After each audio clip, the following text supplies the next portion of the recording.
Wala pa tayong ligo pero dahil natag tayo sa isang content na mag-ingat daw sa mga low quality na glutathione sa market, sasagot tayo. So ito yung content na ito by Ma'am Seluna. Get glowing, use glutathione daw. So ito tinatag si Aishi Tokyo and Thai Beauty Shop. Sa after matag ni Thai Beauty Shop doon, nakita ko nga yung comment na to na yung FDA license daw natin expired na last November 2023. So maybe look carefully into it as well. I don't know if na-mislook niya lang to, pero yes, na-expire po yung nauna po natin na CPR. But since we're so compliant, yung ating new packaging na po ay meron ng FDA registration.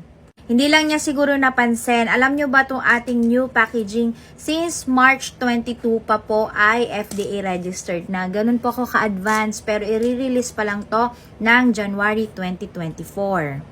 So, meron pa tayong March 2024 na active registration sa ating Aishi Tokyo.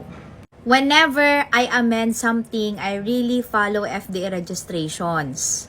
Strictly, okay?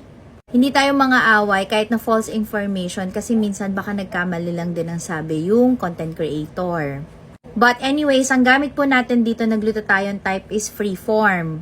Hindi po siya kagaya ng ibang glutathione, high quality po at premium ang ginamit natin dito. Ang price po niya ay 399 pesos lang. So it will give you that decent glutathione kasi 400 mg per capsule po siya.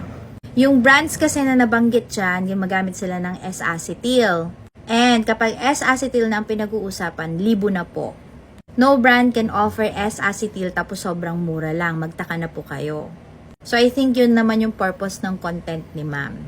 Kapag mga mamahalin na glutathione na ingredient like S-acetyl, mag-check po kayo ng pricing nila.